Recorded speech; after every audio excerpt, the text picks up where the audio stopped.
Hi, I'm TechDave, and today here we're going to find out what's behind this mysterious white sheet. To give you a clue, it involves ThinkPads and eGPUs in classic TechDave styling.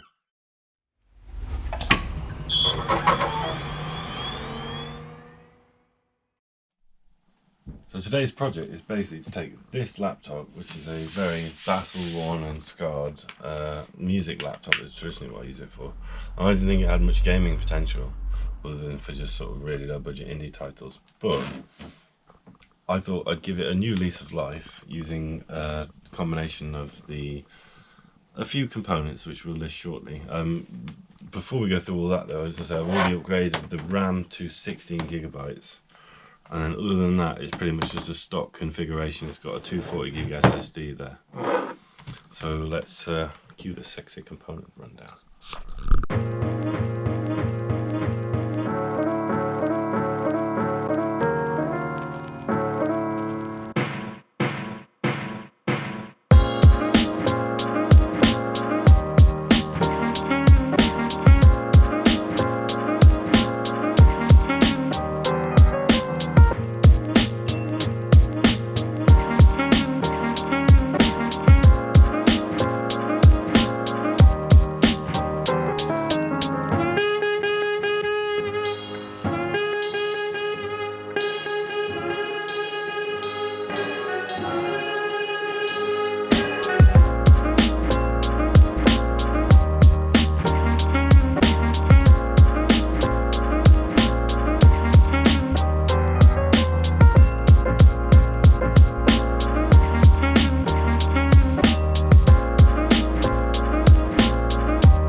Let's put it all together and see what it looks like, baby. Damn.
So here we are, we've got the general performance results from Userbench, which I've used a few times now.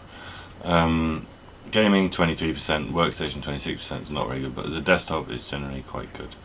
So the overall PC status, it's about halfway up most computers with the same components. But if you think that this is an eGPU setup, that it's going to be significantly diminished because of the amount of bandwidth that is in the PCI bandwidth in the express card port. So that's just a factor to take into account. CPU processor wise, we've got 41.1%. It's suitable for 3D gaming and it's quite average. 21.7 is quite low, with the GTX 1070 as 100%, but again it's only a 2 gig graphics card. Now we could massively ramp this up using the RX 480, which may be coming in a future video, who knows. It can handle older games but will struggle with recent rare games greater than 1080p. Boot drive fine, 16 gigs of RAM fine, Windows 10 fine. So Core i5, and you've got to bear in mind as well that this is only a dual core i5, 41.1%. GTX 750 Ti is apparently quite poor, which is not that surprising. The SSD was fine, the hard drive was fine, the RAM was fine. So it's a thoroughly average build, but I thought I'd show it just so you got some sort of idea of what kind of level you can expect from performance with this setup. So first up on the gaming benchmarks, as you see here, we've got Counter-Strike Go, and it's on the very low preset. I mean, as low as it possibly could be, and I took off anti-aliasing and various other things as well, multi-core anti-aliasing mode. Which might have made it even worse, but it actually failed to open the game at all. So we got into the game, sorry, but when it came to actually loading the maps, it immediately crashed. So Csgo is a bit of a fail for this gaming setup. And then here we've got my classic run Tomb Raider, and you can see we got it on normal settings, normal, and then blah blah blah, all normal. And we ended up with a fairly decent average FPS of 59.6. Minimum FPS of 54 and max of 62, so that's not too bad for this little dinky setup. Not too bad as far as I'm concerned. And here we have the rather pitiful score of Shadow of the Tomb Raider out of 3028 frames rendered. We got an average of 19 frames per second, although this is a really recent game and this is actually quite an old CPU. It's only 3rd generation i5 with a 2 gig graphics card. So I'm oddly pleased that this worked at all, to be honest. And the graphics settings were all on lowest at 720p. I might do another pass at an even lower resolution to see if we can get a decent thing, but I'll decide that. You will find out shortly. May I be the first to say, lol. So I run it down to 800 by 600. It's obviously like downscaling it or something, so that's causing it dropped down to 6 frames per second from whatever it was before, like 19 or something. That's really funny. So that was actually worth doing. So here we have the GTA 5 benchmark. Now this is just a load of text, but this is what GTA 5 generates when you run its internal benchmark. And frames per second, so past 1 we're getting a maximum of 26, 133, minimums of 6, 6, 13, 13 and 0, and averages of 20, 24, 23, 24, 23. So we're getting a nice cinematic sort of 20 to 30 frames per second roughly overall across those scores. And yeah, it's just sort of details all the system specs. So that's GTA 5. Yeah, I was going to say now, the reason I haven't done capture footage on this is because I'm using a 2 gig graphics card on a laptop, so I know it's slightly less entertaining not seeing footage, but that's why we're doing it. So we got 2 players, 1 dropped out, right, of our 3. I'm level 30, the guy's level 15 with 1 kill. And it looks like this, so this is going to be one hell of a short run.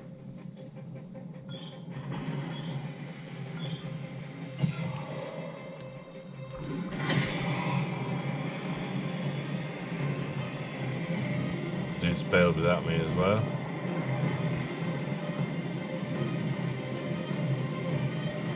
So it's just a solo run for me on my pitiful frames per second.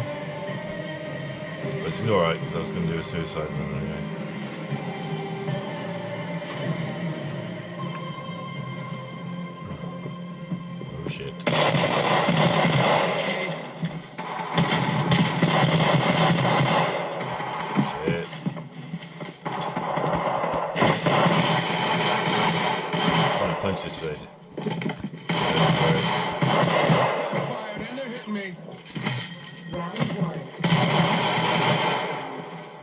suicide run going well so far. Oh yeah, you think you got it? Like this. But we have proved that it's playable. Since I got ditched by 2 players. God knows why. I think I just because I said I had no microphone, but that's quite funny. Squad eliminated. 20. Last place. And they both bailed. Ass hats. Well, there we go. So I guess now it comes time to talk about pricing. So the actual grand total for this, if I check my notes, is roughly what I paid for it, about £432.50. So I probably paid a little bit more than that because I paid an extra 30 quid for the graphics card, but most of the prices I found here are almost identical. So yeah, around the 450 mark. And it's one of the, I'll run through it all in a minute, but see, just for the base laptop you got £85 plus postage packaging, averages about 90 or 100 quid. And that's a pretty good price for them, but you can get it, this is how I bought it stock with 4 gigs and 320 gig hard drive, so that's actually a pretty good bargain if you can find one for that sort of price. But looking here with like a similar thing but with an SSD is 135 quid, so it really is a case of just shopping around, and if you see a bargain it's probably worth getting one, because if you say you're using this just as a laptop, like it's not got much gaming performance just on its own as a laptop, but in terms of a device it's really solid and I've never had any issues with it whatsoever. And then so say you got it for this price of £85 plus postage and packaging, and you've got solid state drive. This is the exact one I've got in there. I think I got mine for around £19, so again it's just a case of shopping around. 19-20 quid, maybe actually no, it was 30, yeah. So but yeah, the £25 are a fairly decent price. 16 gigs of RAM, I think mine was 50. I found some here on eBay for £44 in total with free postage and packaging, but I got mine earlier. I didn't have to wait for a long time delivery from China, so that's probably why it cost me that a little bit more. As you can see, you've got the 2 gig GTX 750 and it's the gigabyte version, slightly different edition from mine, probably a bit more overpowered, but that's 50 quid roughly in total, including postage and packaging. So you could cheap down a little bit from what I paid, around that 450 mark down to 430. And I mean already just for the basic components of what you need, it's all adding up, so you have to kind of make an educated decision about this, but we'll come back to the graphics card in a minute. And then £34 roughly for the B stock. I've actually got the express card version. This isn't one you want here, you want to look specifically for an express card version, which I couldn't actually find on eBay at the moment, but I didn't search particularly hard because I've been doing this all day. 500 watt power supply. Now I already had this, and as you can see it's like £18. Is that right? So 12 plus 7, so 19 quid in total and that's the one I'm using. It's pretty reliable, but again we might need to vary that if you're going for a more high-end graphics card, which we're going to talk about in a minute. The internal hard drive, again I had to go to Amazon here for this one to find the exact model that I had because I couldn't find it on eBay, although your look may vary. And this is the bit here, so I found this TV here for £100, and I just realised I've had Tomb Raider on the screen, but who cares? So I found this on eBay for £100. I actually got my TV free from my neighbours, so you can take it right the way down again to like £350 for me, which actually all in isn't too bad. And then the Ultrabase adds an extra sort of £30, which is the dock. And these are kind of ideal because if you just have your laptop, say you're at school or work or something, and you've got your basic business laptop to do what you need, it does all its productivity stuff, but then you can come home with it switched off, obviously, drop it in the dock, plug that in, and bosh, you've got the whole thing lights up. That's what I love about it myself. It's like it's a laptop and then all of a sudden it's a full desktop setup with all your peripherals connected. So I think it's ideal to have one of these docks in there, and it shows you it's got all the ports that you can just have already pre-connected, and even if you're not using the graphics card, you can just drop into the dock and it automatically lights up everything, and it does work, but you don't have that graphical boost obviously. So in regards to the graphics card, what I would do, especially if you've already got like some of these components, like an old desktop power supply, because like I've run it off literally, what was it, 250 watt, this particular 750 Ti graphics card, and you could probably get one of them for like £3, or maybe even rip it out of an old dead computer and fingers crossed it'll work. The hard drive I already had from a different system. TV was free. The Ultrabase I did buy for this. The B stock I bought. The GPU I got for 70. But this is what I wanted to come back to. So if you're going to get a setup like this, like I got I can't show you exactly what I got, but I got the RX 480, the Radeon RX 480, which is an 8GB graphics card, and I got that for £100. So if you're gonna go over budget anywhere, go with the graphics card, because you could get one of these cheap and cheerful sort of 40 quid graphics cards, 50 quid. But if you spend like another 50 quid and maybe just you have, say for example, you have 8 gigs of RAM, that's still perfectly acceptable. And you're going to have a huge boost in system performance from that extra like 6 gigs of graphical power. So I wouldn't, I sort of would add the proviso, I wouldn't necessarily recommend this. The reason I did this setup was because a lot of people already have like a lot of these components or an old graphics card, but if you wanted to have this as your main daily driver or your main home-based setup that you can bring your laptop back to, I really would recommend going with something like the RX 480 or even 580, because you can get them quite cheaply and it's worth making that extra investment. But the actual base device anyway is really considerably worth it. They're just solid devices like Thinkpad, bro. Do you know what I mean? They're just amazing. And I can't really recommend it highly enough.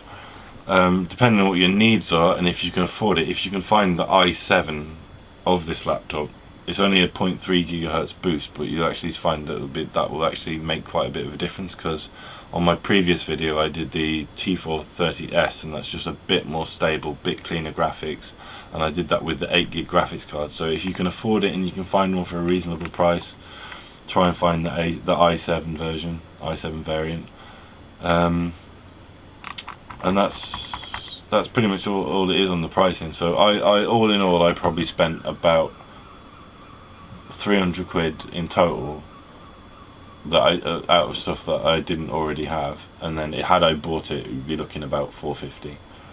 But that's including a monitor. A lot of people have monitors. Cool, so all in all, I'm actually relatively happy with this little project that I've got behind me. Looks nice, it's kind of minimalist. If you remove these cables and stuff, it would be quite a nice desk setup. But if I was going to do this myself as like something I didn't already have all the parts for, because you've got to bear in mind I owned literally everything here. This is just knocked together out of equipment I've already got. But if I was buying this as my daily driver, if I could afford it, I'd go with the i7 variant, but you're looking a couple of hundred quid for that. But the i5 is pretty solid, but definitely go with the 16 gigs of RAM if you can on the X230. I would go with at least a better GPU if you can. So I'd recommend the GTX 970 or any AMD cards. All work pretty much flawlessly, and I go above 4 gigs to have it as for my main device. 4 gig, 4 gig graphics card and a slightly more powerful, more reliable PSU power supply, so you know that it's not going to fail on you and it's more reliable. The other side of it is I'd say buy it in increments. So like buy the laptop first, then get your graphics card and B stock, and then you can get the dock and your TV and your custom Lenovo mouse and keyboard and all that kind of stuff slowly over time. But just consider the investment and spread it out over time, unless you're on a particularly high budget and can just buy it all now. But if you're on a high budget, I'd say just max out all the specs of everything, and it's actually a pretty decent laptop for that. There's the option of something like a T430, which is a quad-core i7, has a quad-core i7 variant. They're quite expensive. You're looking at 200-300 quid, but if you're going to have the eGPU as your main computer, it's worth considering something like that. But as this setup is, it's basically perfect for games up to say 2015, 2016. Like you're going to be able to game on most of it, even if it's going to have to be on reduced graphic settings. Yeah, so that's it. This has been my video. I guess if you like what you see, leave a like. If you don't, leave a dislike, as unfortunate as that would be, and maybe consider subscribing if you like what you see and want to see more content. Cheers.